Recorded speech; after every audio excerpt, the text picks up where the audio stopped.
निज चैतन्य महाहिम गिरि से परिणति के घन टकराते हैं। सूद अतीन्द्रिय आनंद रस के मूसल धारा बरसाते हैं। जो अपने आश्रित परिणति को रत्नत्रय की निधियाँ देता, वंदन उस चैतन्य राज को जो भव भव के दुख हर लेता। દ્રવ્ય દ્રષ્ટિ પ્રકાશ. સવારની બેલામાં શિબિરનું આ પ્રથમ સ્વાધ્યાય, એમાં આપણે સુગાણજી સાહેબના જે કથનો છે એનું જે સંકલન છે એનાથી એક આધ્યાત્મિક સંક્ષિપ્ત બહુ સુંદર રચના અહીંયા વિરાજમાન છે, જેનું નામ છે દ્રવ્ય દૃષ્ટિ પ્રકાશ. અવાજ ઠીક છે કે પડઘું પડે છે? બરાબર. હા, દ્રવ્ય દૃષ્ટિ પ્રકાશ આ રચનાનું નામ છે. ઘણું બધું કહી જાય છે આપણે આપમાં જે નામકરણ કર્યું છે કે અહીંયા આ રચનામાં સમ્યક દર્શનની ચર્ચા નથી. સમ્યક દર્શન માટે ચર્ચા છે, પણ સમ્યક દર્શનની ચર્ચા નથી. સમ્યક દર્શનના વિષયની ચર્ચા છે.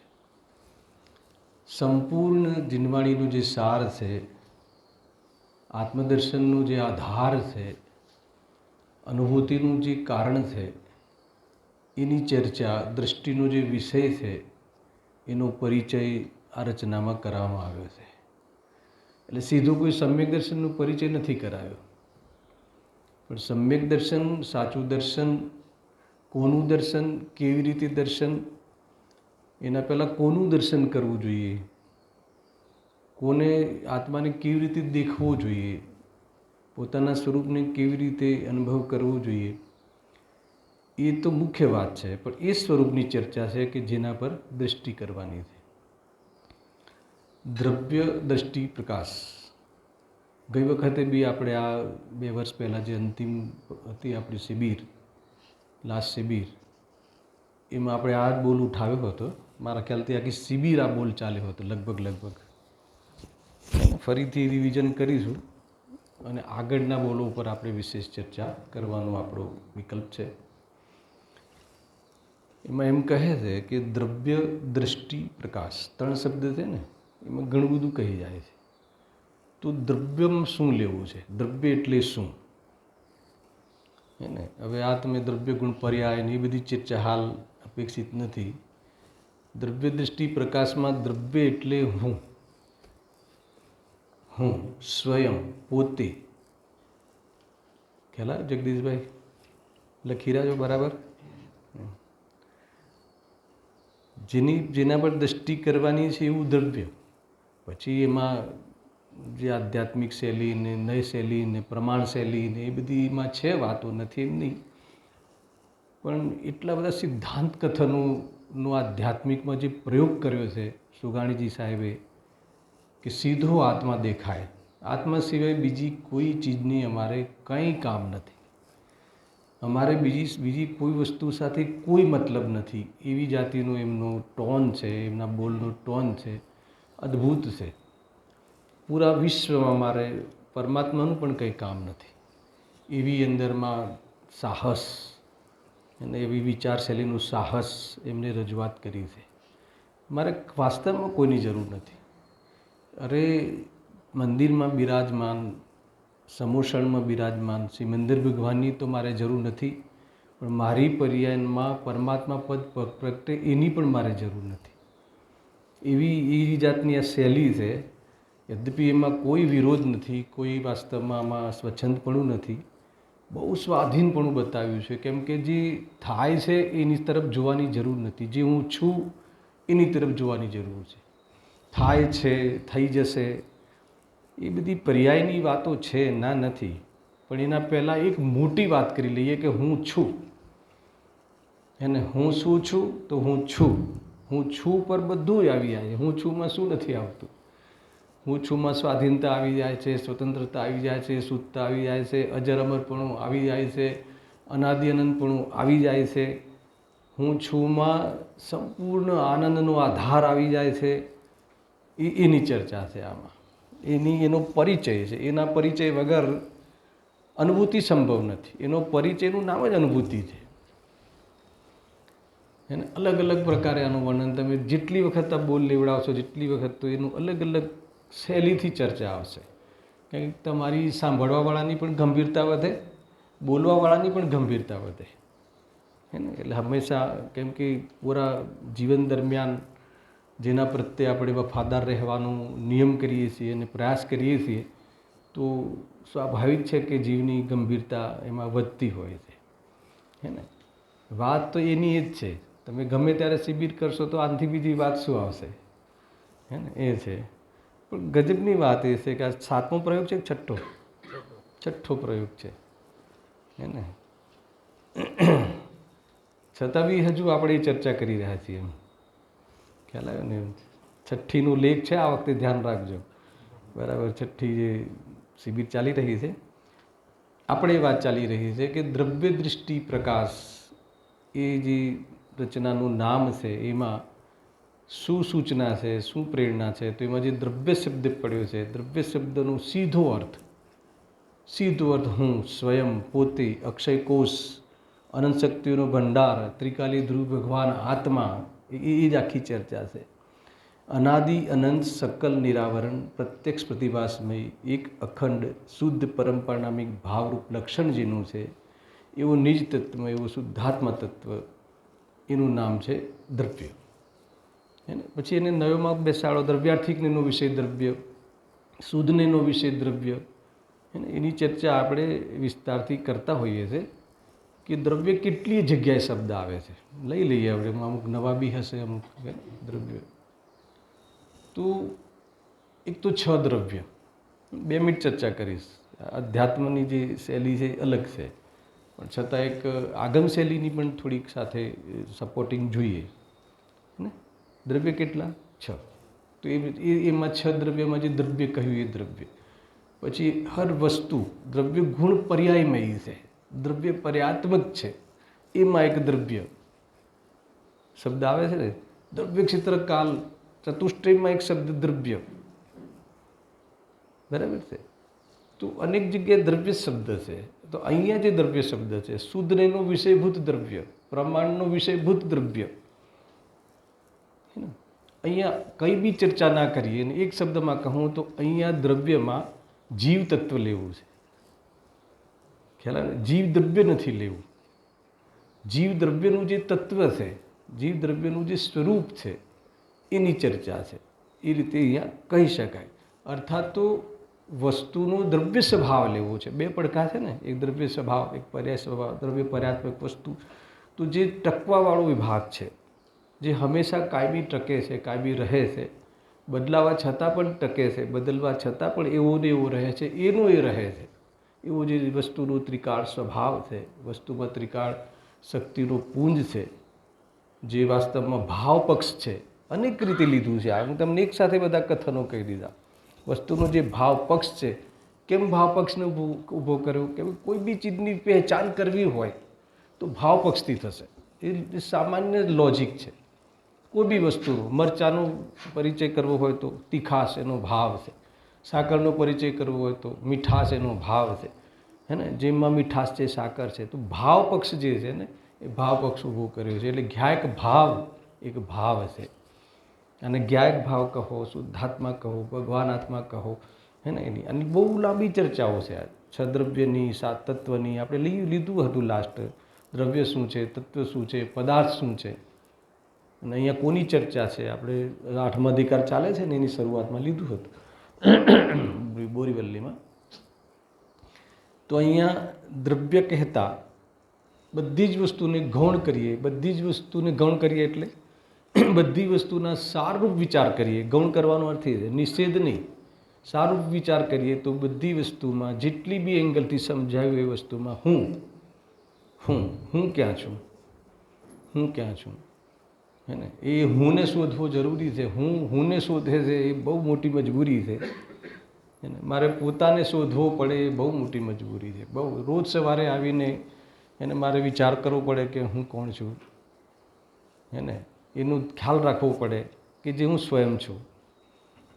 છતાં બી અનાદિનું ભૂલેલું જીવ, એક જ ભૂલ છે, 7 તત્વમાં બી એક જ ભૂલ છે. પોતાને ભૂલવું એમાં 7 તત્વની ભૂલ છે. પોતાને ભૂલવું એમાં ભૂલ જ ભૂલ છે, અને એ અહીંયા મુખ્ય વસ્તુ છે. તો દ્રવ્ય દૃષ્ટિ પ્રકાશમાં દ્રવ્યમાં શું લેવું? ખ્યાલ આવે બેટા? ખ્યાલ આવે શું લેવું? હે? હું કોણ છું એટલું જ હું. દ્રવ્ય એટલે હું. હવે વિચાર કરો હું કોણ? તો પછી આવે ને કાણ પરમાત્મા, શુદ્ધાત્મા, ત્રિકાળી ધ્રુવ તત્વ, હે ને? જ્ઞાયક ભાવ, ચેતન સ્વરૂપ, ચિદ્રૂપ જે સ્વરૂપે વિરાજમાન છે એ, ત્રણેય કાળે ટકે છે એ, જે મારી પહેચાન છે એ, કે જે ગમે એટલું શરીરની સાથે દૂધ અને પાણીની જેમ રહ્યા છતાં બી એને જડ થયું નથી એ, જડ થતું નથી એ, જડથી બી ભાગરૂપે રહે છે એ, કેટલી રીતે લેવું હોય તે લો. જે બધાને જાણવા છતાં એ રૂપે થતું નથી એ, સાક્ષી ભાવે વર્તે છે એ, અને આ જ પરિચય છે આપણો. આ પરિચયમાં વાસ્તવમાં નિહાલ થઈ જાય. ધનવાન છે આ જીવ, એટલી બધી જબરજસ્ત એનું સ્વરૂપ છે કે જેથી એને દુનિયાના કોઈ બી પદાર્થની સામે પોતાના સુખ માટે કે અસ્તિત્વ માટે જોવું પડે એવી કોઈ જરૂરત નથી. એટલું સુંદર સ્વરૂપ છે. એવી પોતાની અંદર પારમેશ્વરી સ્વરૂપ બિરાજમાન છે. દ્રવ્ય ગુણ પર્યાય રૂપ પૂરી વસ્તુમાં એનું જે પારમેશ્વરી રૂપ, એનો આધાર, ઉત્પાદવે ધ્રોવ્ય ઉત્તમ ત્રિકાલ સત, સંયોગની વચ્ચે રહેલું શુદ્ધ તત્વ, સંયોગી ભાવથી અપ્રભાવી રહેલું શુદ્ધ તત્વ, ક્યારે બી રાગ અને મિથ્યાત્વ ગમે એટલું ચાલ્યું પણ એ રૂપે ન થવાવાળું તત્વ. અનાદિકાલથી માનીએ છીએ ને હું પરદ્રવ્યને મિલાવીને હું પુરુષ છું, હું સ્ત્રી છું, નારકી છું, દેવ છું, પણ થયો કોઈ દિવસ? એ ન થવાનું રીઝન શું છે? એનું રીઝન દ્રવ્ય સ્વભાવ. એ દ્રવ્ય સ્વભાવ હું, એ દ્રવ્ય સ્વભાવ જ મારો, એ જ મારું વાસ્તવમાં એના તરફ જોવું એ જ મારું કર્તવ્ય. એ દ્રષ્ટિ આવી જશે એમાં. બહુ શાંતિથી વિચાર કરજો કે આટલો જ વિચાર કરવાનો છે. ચાહે ગમે તેવું કોઈ 10 કરણ ચાલે, કે ચાહે અલિંગ્રહણના બોલ ચાલે, કે ચાહે કર્તાકર્મ અધિકાર ચાલે, કોઈ બી ચાલે, તો એ બધાની વચ્ચે શોધવાનું છે કે હું ક્યાં છું, હું કેવી રીતે અકર્તા છું, કેવી રીતે જ્ઞાતા છું, કેવી રીતે સાક્ષી ભાવે છું, હે ને? તમે માનો કે ના માનો, અજ્ઞાની પણ સાક્ષી ભાવે રહે છે. અજ્ઞાની જ્ઞાની એ તો પર્યાયની ઓરથી ભેદ છે, પણ અજ્ઞાની અને જ્ઞાનીનો જે જીવ છે, જીવ તત્વ છે, જે વસ્તુ છે, એ કેવું છે? સાક્ષી ભાવે છે. બરાબર છે? અવાજ ડબલ થાય છે કે શું છે? બરાબર છે ને? ફાટે છે ને? હા, અચ્છા, ઠીક છે. હા, ભલે. સંભળાય છે ને? શું સંભળાય છે? શું સાંભળ્યું? હે ને? તમને ખ્યાલ આવે દ્રવ્ય એટલે શું? કયું દ્રવ્ય લેવું છે? ગુણ પર્યાય દ્રવ્યની ચર્ચા નથી જગદીશભાઈ, એ જીવ તત્વની ચર્ચા છે. એ મેં કહે છે દ્રવ્ય દ્રષ્ટિ પ્રકાશ. દ્રષ્ટિ એટલે શું? જે દ્રષ્ટિ કરવાની છે ને, અહીંયા દ્રવ્ય દ્રષ્ટિ પ્રકાશમાં દ્રષ્ટિ શબ્દ છે ને, એ પુરુષાર્થવાચક છે. દૃષ્ટિનો વિષય પુરુષાર્થનું પિંડ છે, અને દ્રષ્ટિ પુરુષાર્થ છે. એનો પ્રકાશ કરનારી આ રચના છે. આ દ્રવ્ય દ્રષ્ટિ પ્રકાશનો અર્થ છે. ખ્યાલ આવ્યો કોઈને? હે ને? દ્રવ્ય શું છે? દ્રવ્યમાં શું છે? બીજી 2 શબ્દ. એક તો હું, સૌથી પહેલાં હું છોડીને તો વાત જ નહીં કરવાની. ખ્યાલ આવે? હું છોડશો તો રામાયણ જ છે પછી. અને હુંનો અર્થ મેં તમને ભાવાસન કરાવ્યું કે હું એટલે શું લેવું છે. હું જે આપણે માનીએ છીએ, જેને ભ્રમથી આપણે હું માનીએ છીએ, એ હુંની વાત નથી. ખ્યાલ આવે? ભ્રમથી માનવા છતાં, સાંભળજો, ભ્રમથી માનવા છતાં જે એવો ને એવો રહે છે એ હું છું. ભ્રમથી પ્રભાવિત નથી થયો એ હું છું. ખ્યાલ આવે? ભ્રમનો જેમાં પ્રકાશ થાય છે એ હું છું. ભ્રમનું પણ જેમાં જાણવું થાય છે એ હું છું. જાણનહાર હું છું એ. એ થઈ ગયો પુરુષાર્થનો પિંડ. પુરુષાર્થનો પિંડ કેમ કહ્યો કે એમાં સંપૂર્ણ સામર્થ્ય. શું નથી એમાં? એમાં શું નથી? તમારે પર્યાયમાં પૂર્ણતા જોઈએ છે તો એ પૂર્ણતાનો આધાર છે. તમારે પર્યાયમાં શુદ્ધતા જોઈએ છે તો એનો આધાર છે. પર્યાયમાં વિતરાગતા જોઈએ છે તો એનો આધાર છે. ખ્યાલ આવ્યો તમને? બહુ શરૂઆત કરું છું પ્રાથમિક, અને એ ત્યાં સુધી મારે લઈ જવા છે કે जितना भी सिद्धांत कथन है, दाओ जितने भी सिद्धांत कथन हैं वो सारे कथन को इसमें आध्यात्मिक में कैसे प्रयोग में लिया है, ये सोगाणी जी की बहुत खूबी रही है. આપણે લેવાનું છે ને પર્યાય યોગ્યતા અનુસાર થાય. સિદ્ધાંત કથન છે, સિદ્ધાંત કથન છે. તમને પ્રયોગ બતાવી દઉં. શું છે? પરિણામ યોગ્યતા અનુસાર થાય છે. પહેલું કથન છે ને એ સિદ્ધાંત કથન છે. એમાં કોઈનું નહીં ચાલે. પણ એનો આધ્યાત્મિકમાં કેવી રીતે પ્રયોગ કર્યો છે? શું કામ કહો છો? અપરિણામીનું જોર બતાવું છે. પતી ગયું. પૂરી જીનવાણી સમાપ્ત થઈ ગઈ. 4 અનુયોગનો સાર આવી ગયો. સંપૂર્ણ જીનવાણીનો સાર આવી ગયો. જો કોઈને ખ્યાલ આવે ને આટલું, તો એની પર્યાયમાં 4 અનુયોગ પ્રગટ થઈ જાય છે. એની પર્યાય પાકી જાય, થઈ જાય, પવિત્ર થઈ જાય છે. એટલું જબરદસ્ત સ્વરૂપ છે. અને એમ છે દ્રવ્ય દૃષ્ટિ પ્રકાશ. દ્રવ્યમાં શું બીજો શબ્દ શું લીધો? પહેલો તો લીધો હું, સ્વયં, પોતે, ત્રિકાલી તત્વ, અજર અમર તત્વ લીધું ને, અક્ષય કોષ, અનંત શક્તિઓનો પુંજ, અને જ્ઞાયક ભાવ, ભગવાન આત્મા. બરાબર? હું અને એ બધાને એમ સમેટવું હોય, આ તમારા ભાવ વાસનમાં રહે ને પછી આવે પુરુષાર્થનો પિંડ. પુરુષાર્થનો પિંડ એટલે જેમાં શક્તિઓ ભરી છે.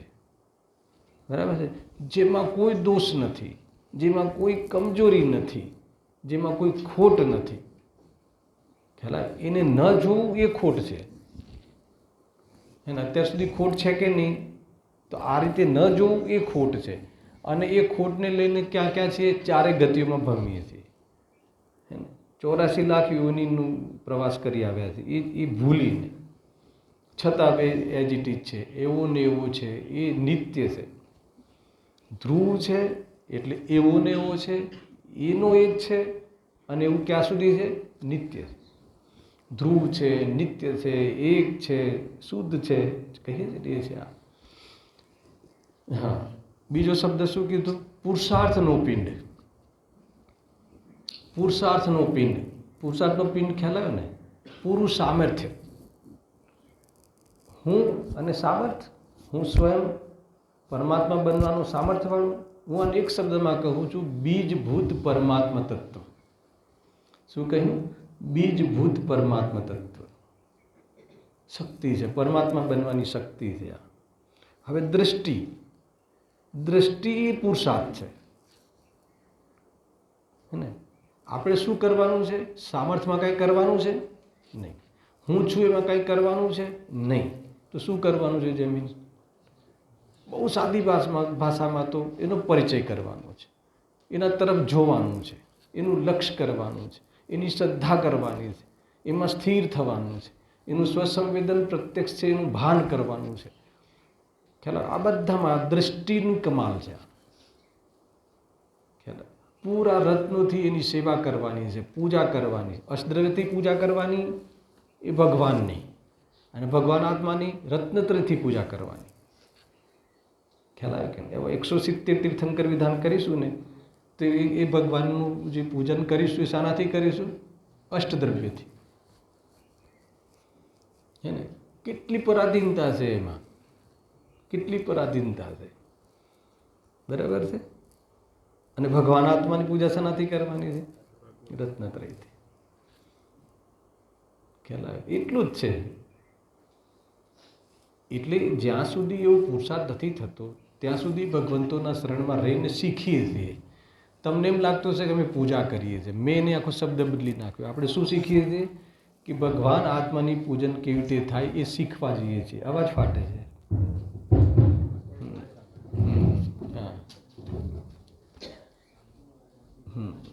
Hello hello. હા.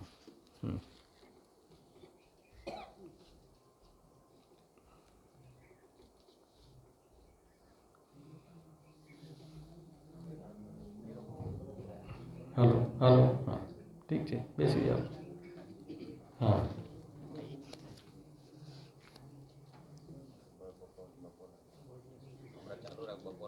હા ચલો આવી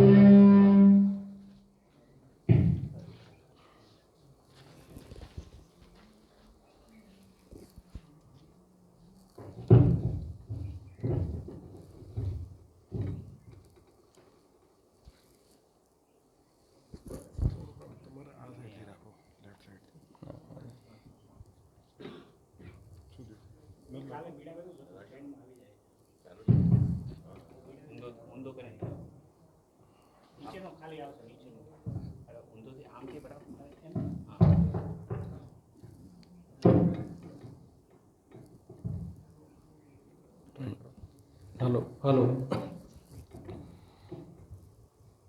ગમે એટલી તૈયારી કરીએ ને પણ આ માઇકની પ્રોબ્લેમ આવે જ છે. કેમ ખબર છે? પરિણામ યોગ્યતા અનુસાર થાય. પ્રોબ્લેમ લાગે છે મોહ છે. આવો બેસો બધા. હા, દ્રષ્ટિ, દ્રવ્ય, દ્રષ્ટિ, પ્રકાશ. અત્યારે ખાલી આ હેડિંગની ચર્ચા કરું છું. હે ને, એની અંદરમાં જે કલેક્શન છે, એનું સંકલન છે, એ તો અદ્ભુત છે. એનું એક કથન બી થઈ જાય તો બી બહુ કથન, ચર્ચામાં એક કથન થઈ જાય તો બી બહુ પર્યાપ્ત છે. અને એનું એક શબ્દનો ભાવાસન થઈ જાય.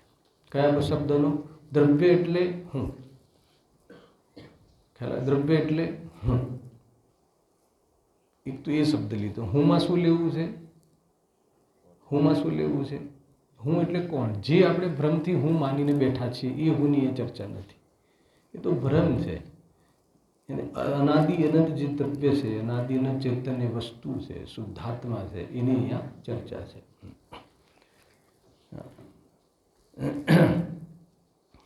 એ થઈ ગયું દ્રવ્ય. એને બીજું નામ શું આપ્યું? દ્રવ્યનો એક અર્થ હું લીધું. બીજો અર્થ શું લીધો? પુરુષાર્થનો પિંડ. પુરુષાર્થનું પિંડ છે. પુરુષ સામર્થ્ય ભરવું પડે. સામર્થ્યવાળું વસ્તુ છે. પૂરી વીર્યવાન વસ્તુ છે. પૂરી વીર્યવાન વસ્તુ છે. એને થોડીક છેડી જુઓ.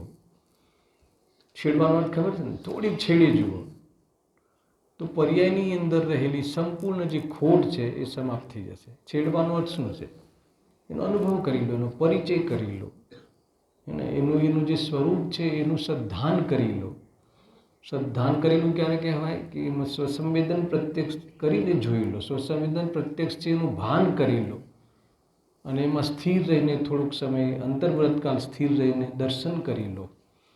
એનું નામ સંપૂર્ણ દ્રષ્ટિ. દ્રષ્ટિ દ્રષ્ટિ સદ્ધાનના અર્થમાં છે. અને સદ્ધાન સાથે સમ્યક જ્ઞાન અને સમ્યક ચારિત્ર સામેલ છે. એ જો અગર સમ્યક જ્ઞાન અને સમ્યક ચારિત્ર સામેલ નથી થતું તો એ વાસ્તવમાં આગમના આધારે કરેલો વિશ્વાસ છે. એ જે સદ્ધાન છે એ વ્યવહાર સદ્ધાન છે. એ જે સદ્ધાન છે આગમ આશ્રિત સદ્ધાન છે.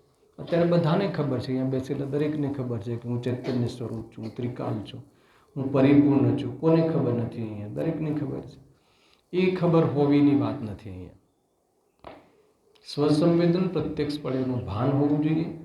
અંતર્વ્રત કાલે એની સ્થિરતા કરી અને એની પ્રતીતિ સમ્યક થવી જોઈએ. એ જ વાસ્તવમાં સમ્યક દ્રષ્ટિ છે. એ જ વાસ્તવમાં દૃષ્ટિ છે. એ પુરુષાર્થ છે અને એ પ્રગટ પુરુષાર્થ છે. હું પુરુષાર્થનો પિંડ છું અને એની દૃષ્ટિ કરવી એટલે એનું સદ્ધાન થવું, એનું યથાર્થ જાણીને સદ્ધાન થવું, એનું ભાન થવું અને સ્વપરના વિભાગવાળું ભેદ જ્ઞાન નિયમથી વર્તાવવું અને એના આધાર ઉપર ઉપાદેય બુદ્ધિ પર્યાયને નીકળી જવી અથવા આંશિક સ્થિરતા પ્રગટ થવી. આ શું કહેવાય છે? દ્રવ્યની દૃષ્ટિ. આ શુદ્ધાત્માનું લક્ષ્ય. આ પોતાની સામે જોયું કહેવાય. અંદરમાં ગયું કહેવાય. અંદરમાં જવાનું આટલું મોટું ચિત્ર છે. હે ને? અંદરમાં ક્યાં જશો? અંદરમાં જવું છે કે નહીં? તો ક્યાં જશો? એની ચર્ચા છે આ. હા, અહીંયા મેં બીજા શબ્દો કોટ કર્યા. દ્રષ્ટિ એટલે ખાતરી, ઓળખાણ, પરિચય, અહમપણું, વિશ્વાસ, રુચિ. દ્રવ્ય દૃષ્ટિ એટલે સાદામાં સાદી વાત લઈ હોય, એટલે સિમ્પલ ભાવાસન કરવું હોય તો હુંમાં હુંપણાની સ્થાપના. હુંમાં હુંપણાની સ્થાપના એનું નામ છે દ્રષ્ટિ. ત્રિકાળી ધ્રુવ તત્વનો વિશ્વાસ, ભરોસો.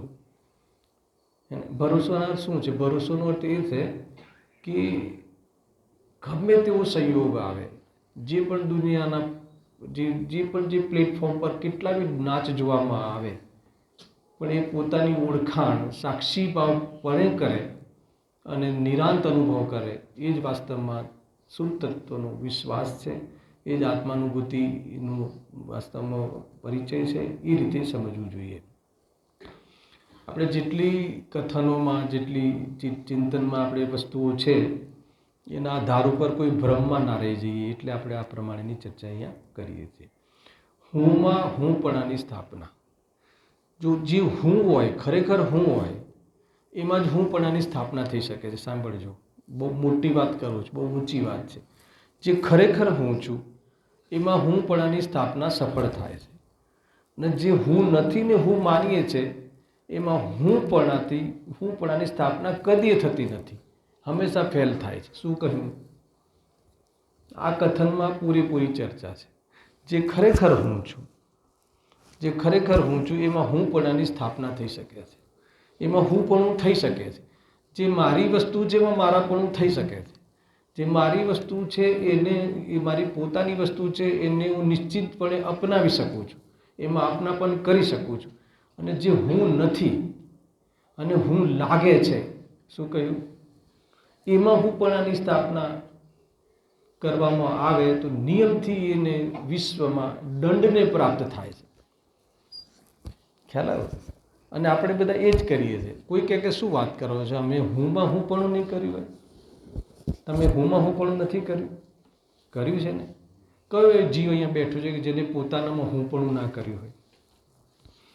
મૂળમાં ભૂલ શું છે? પોતાનામાં એક કોનામાં કરી છે કે બીજી વસ્તુને પોતાની માનીને. ખ્યાલ આવે કે જેની અનુભૂતિનો આધાર અજ્ઞાન છે, એને વાસ્તવમાં રત્નત્રયની પ્રાપ્તિ થતી નથી. એમાં હુંપણું સફળ જ નથી. તમે તમારા દીકરામાં હુંપણું કર્યું છે કે નહીં? પહેલાં એ કહો. શરીરમાં હુંપણું કર્યું છે કે નહીં? હવે એ હુંપણું ક્યારે સફળ નહીં થાય? મારાપણું ક્યારે સફળ નહીં થાય? ક્યારે બી એકત્વપણું સફળ નહીં થાય, મમત્વપણું સફળ નહીં થાય. એનો અર્થ શું? ક્યારે એક નહીં થાય, ક્યારે આપણું નહીં થાય, ક્યારે એ પોતાનું નહીં થાય. ખ્યાલ આવે? તમે આનો સાર સમજી લેજો. ભલે અવાજનું જેમ થાય છે એમ થાય છે, એનું મર્મ સમજી લેજો. એ રીતે છે. દરેક વસ્તુ રિપીટ થશે, ચિંતા નહીં કરતા. સફળતા એટલે તમારું થશે જ નહીં. તમે તમારી દીકરીઓ પ્રત્યે, તમારી પત્ની પ્રત્યે જેમ તમે તમારી એટલે તમે માની છે, તમારી માની છે ને, સફળતા નહીં થાય એટલે વિચલિતતા જ રહેશે, સ્થિર નહીં થાય, સુખી નહીં થાય, આકુલતા નહીં મટે. એમાં સ્થાપના કરી છે આપણે. એક કથન એ કહું કે હુંમાં હુંપણાની સ્થાપના કરવાથી એને વાસ્તવમાં સુખી થવાય છે. તો કે અમે તો કરી છે. હુંમાં એટલે મારી ચીજોમાં મારાપણું કરવું. પહેલાં એ ચીજ મારી નથી અને એમાં મારાપણું કર્યું છે, સફળ નહીં થાય. સફળ નહીં થાય એટલે એક એ લઈ લો વિઝન. મેં ફળની અર્થથી કહ્યું, વિઝન લઈ લો કે તમારી નહીં થાય. અચ્છા, તમારી નહીં થાય એટલે તમારી ઈચ્છા અનુસાર એનું પરિણમન નહીં થાય. બરાબર છે? આ શરીર મારું નહીં થાય એનો અર્થ શું? કે મારી ઈચ્છા અનુસાર આનું પરિણમન નહીં થાય. બરાબર છે? અને આપણે મારું માનીએ છીએ એટલે શું? આ મારું કેવી રીતે છે કે એ મારું માનવાનું તે જ છે કે મારા પ્રમાણે પરિણમે. એમ થશે જ નહીં. કેમ નહીં થાય? કેમ કે તારી ચીજ નથી. અને હુંમાં હું પણ, જે હું છું એમાં હું પણ કરીને જુઓ. એ પોતાની ચીજ છે, પોતાની જ રહેશે. એનું પરિણામ એના સ્વકાલ છે, એનાથી વિરુદ્ધમાં નહીં થાય. જ્ઞાન વગરનો કોઈ દિવસ આત્મા નહીં હોય. જાણવા પડે હંમેશા રહેશે, રાગ પણ નહીં રહે હંમેશા. રાગ એનો વિષય બદલતો રહેશે, રાગ બદલાતો રહેશે, હીન અધિક થતો રહેશે, સ્વરૂપમાં ડૂબશે તો જતો રહેશે. એટલે તમે પર પદાર્થ લઈ લો, પર ભાવ લઈ લો, ત્યાં જેટલી બી આપણે ધમાલ કરી રહ્યા છીએ એની ચર્ચા છે કે એમાં કોઈ સફળતા નહીં થાય. એ રીતે છે. એટલી અદ્ભુત ચર્ચા આની અંદર કરી છે. દ્રવ્ય દૃષ્ટિ પ્રકાશ હેડિંગની ચર્ચા હું કરી રહ્યો છું. બરાબર છે? એમ છે. જુઓ, હા, દ્રવ્ય દૃષ્ટિની ચર્ચા થઈ ગઈ. એનો પ્રકાશ એટલે એને બતાવનાર, એને બતાવનાર આ રચના છે, એનો આ ગ્રંથ છે. અનેક સિદ્ધાંતો કથન દ્વારા એની ચર્ચામાં કરવામાં આવી છે. બીજું એમાં કોટ એ કર્યું છે કે જેનાથી, જે ભાવથી, જે સ્વભાવથી આ જીવ ઉજળો છે. શું કહ્યું? જે ભાવથી, જે સ્વભાવથી આ જીવ ઉજળો છે, એટલે કે તમામ સંયોગોની વચ્ચે પણ આ જીવ શુદ્ધ રહ્યો છે. એ અહીંયા બહુ મોટી વાત છે. અને અહીંયા કહે છે કે ચૈતન્ય તત્વ એ આ ભાવના કારણે, આ સંપત્તિના કારણે આ જીવને શાસ્ત્રમાં પણ જીવ રાજા કહેવાય છે. ત્યારે પરમાત્મા બનવાનો આધાર છે. પર્યાયમાં પરમાત્મા પણ પ્રગટ કરવાનો આધાર છે. ભગવાન છે ને તું, ભગવાન છે ને શું કરે છે? તું કોને પોતાની ચીજો માને છે? ભગવાન છે એ પરની આધીનતા કરી અને ભગવાન પણ કેમ ખોઈ નાખે છે, એની ચર્ચા છે. શું કરે છે એની ચર્ચા છે. બહુ જબરજસ્ત વસ્તુ છે. શું પોતાને સંબોધન કરવું જોઈએ જગદીશભાઈ ઉઠીને. ભગવાન છે ને, ઊંઘે આત્મા નહીં, ઉઠે આત્મા નહીં, એને પરદ્રવ્યનું લક્ષ કરીને વિચારે આત્મા નહીં, ત્યાં આત્માની કલ્પના નહીં કરતા. એમ પ્રવચન સાંભળવા આવે આત્મા નહીં, શિબિરમાં આવે એ આત્મા નહીં. જે દ્રવ્ય શબ્દ છે ને, દ્રવ્ય શબ્દનું તમને પૂરી શિબિરમાં ભાવાસન કરાય છે કે જે પણ આત્માને લઈને અને આત્માના માટે જે પણ આપણે જે કાંડ કરી રહ્યા છીએ તે આત્મા નથી. તમને નવાઈ લાગશે કે આટલી સુંદર ચર્ચા તૈયારીઓ કરી છે, હે ને, કેટલી બધી તૈયારીઓ કરી છે. તે આત્મા છે જ નહીં. ત્યાં તમે હું છું જ નહીં. એ જે હું, જે દ્રવ્ય કહ્યું એ ત્યાંની કલ્પના કરવી ખોટી છે. ખ્યાલ આવ્યો? તો પછી આ બધું થાય છે, આ બધું કરી રહ્યા છે, કેટલી મોટી ભૂલ છે, કેટલી મોટી ભૂલ છે. શું કરી રહ્યા છો? અહીંયા તો કહે છે કે ભાઈ તું, એ કહે છે કે ચૈતન્ય તત્વ એ આ ભાવના કારણે, સંપત્તિના કારણે જીવ રાજા કહેવાય. જીવ રાજા કહી દીધું, ભગવાન કહી દીધું.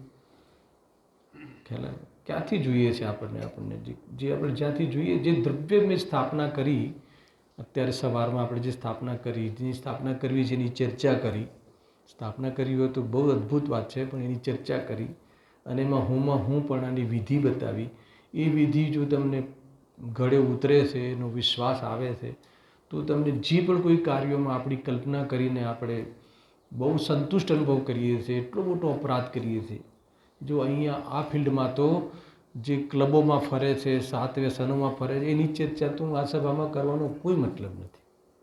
ખ્યાલ આવે? પણ જે આત્માની જે આવી સુંદર જે ચર્ચા, હું પણ આની સ્થાપનાની આપણે જે ચર્ચા કરી, સાંભળજો, એની વિધિ બતાવી, અને એ વિધિ બતાવી તો એ જાણકારી માત્રમાં સંતુષ્ટ થઈ જાય છે, તો એના જેવો મોટો કોઈ અપરાધ નથી. મને આ બાબતમાં હું બહુ એગ્રેસિવ છું, એને આ બાબતમાં બહુ એગ્રેસિવ છું. આટલી સૂક્ષ્મ અને આટલી અદ્ભુત ગાઈડલાઈન હોવા પછી બી મિથ્યા દર્શન સાથે રહેવું કેમ પોસાય? હે ને? આ થોડી આ વૈરાગ્યમય ચર્ચા કરી. તમને વૈરાગ્ય લાગે છે આમાં? આપણે રાજા રાણા છત્રપતિમાં વૈરાગ્ય લાગે છે, આમાં વૈરાગ્ય નથી લાગતું. આધ્યાત્મિક વૈરાગ્યને વૈરાગ્ય નથી લાગતું. હે ને? એને કહે કે શોકને વૈરાગ્ય સમજે છે, એટલે એને રાજા રાણા છત્રપતિ એમાં જેને એ વૈરાગ્ય, એનો અર્થ આ છે. એને બહુ મોટી ભૂલ. એક સમય બી મિથ્યાત્વ સાથે રહેવું જીવને કેવી રીતે પોસાય છે? કેવી રીતે ફાવે ખરું? બ્રહ્મમાં ફાવે ખરું? પોતાની ઓળખાણ વગર જીવન જીવવાનું ફાવે ખરું? આ દ્રવ્ય દૃષ્ટિ પ્રકાશ ચાલુ કરતાં પહેલાં આજે પૂરી ભૂમિકા છે. આના ખુલાસા બહુ થશે. પોતાની પહેચાન વગર જીવવું ગમે? પોતાની ઓળખાણ જ ના હોય તો આપણે પાગલખાનામાં ક્યાં સુધી રહેવાનું? જે વ્યક્તિ પોતાને ભૂલી જાય એને ક્યાં દાખલ કરવામાં આવે છે? પાગલખાનામાં. તો પાગલખાનામાં કેટલા દિવસે રહેવું? એની આ ચર્ચા છે.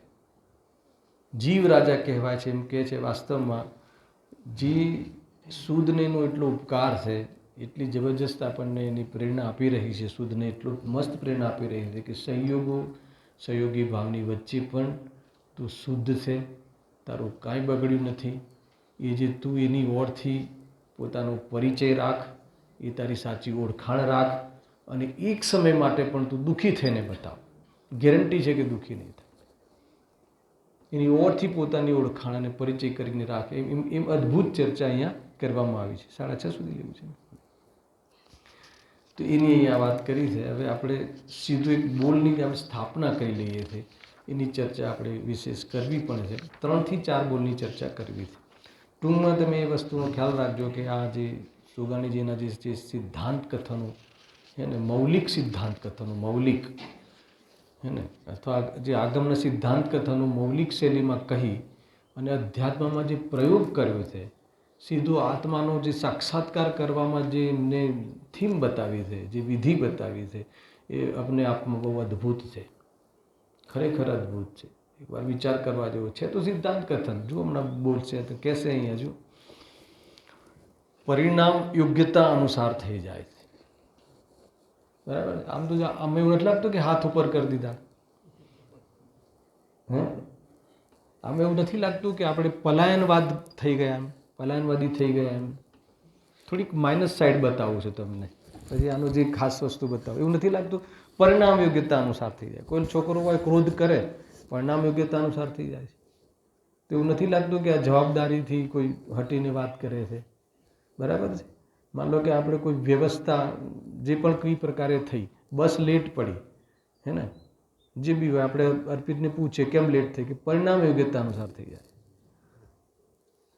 તમને ખ્યાલ? વાત સાચી છે. આ વાત સાચી પણ છે, પણ દુનિયાને એમ લાગે છે કે આ તો અરે એ વ્યક્તિ સ્વચ્છંદ થઈને બી બોલતો હોય ને તો એમ જ છે. થોડી કડક સાંભળવું પડે. સ્વચ્છંદ થઈને કહેતો હોય, પોતાને પોતાના એ કાર્યથી બચાવ માટે કરતો હોય તો એ વસ્તુ એમ જ છે. એ શાના માટે કરે છે મતલબ નથી, પણ જો તમને સમજાઈ જાય પરિણામ યોગ્યતા અનુસાર થઈ જાય છે એને, તો સંપૂર્ણ તત્વમાં પોતાપણું થતા વાર નહીં થાય. એટલી જોરદાર ચર્ચા છે. જો પરિણામ યોગ્યતા અનુસાર થઈ જાય છે, કોઈ બી પરિણામ. કયું પરિણામ યોગ્યતા? પહેલા તો પરિણામ એટલે શું? બરાબર છે. કોના પરિણામની ચર્ચા છે એ બંનેનો બી ખુલાસો હોવો જોઈએ. પરિણામ એટલે શું? પર્યાય, દશા, હાલત. બરાબર છે. કોની પર્યાયની વાત છે? યોગ્યતા અનુસાર થઈ જાય છે, કોની પર્યાયની વાત છે? છ દ્રવ્યની. તો ભાઈ આપણે શું કરવાનું? રેસ્ટ કરવાનું. રેસ્ટ સુધી લઈ જવા, રેસ્ટ કરવાનો. 6 દ્રવ્યોની પરિણામ યોગ્યતા અનુસાર થઈ જાય છે, એમ જ છે. અચ્છા, રાગ યોગ્યતા અનુસાર થઈ જાય છે, સમ્યક દર્શન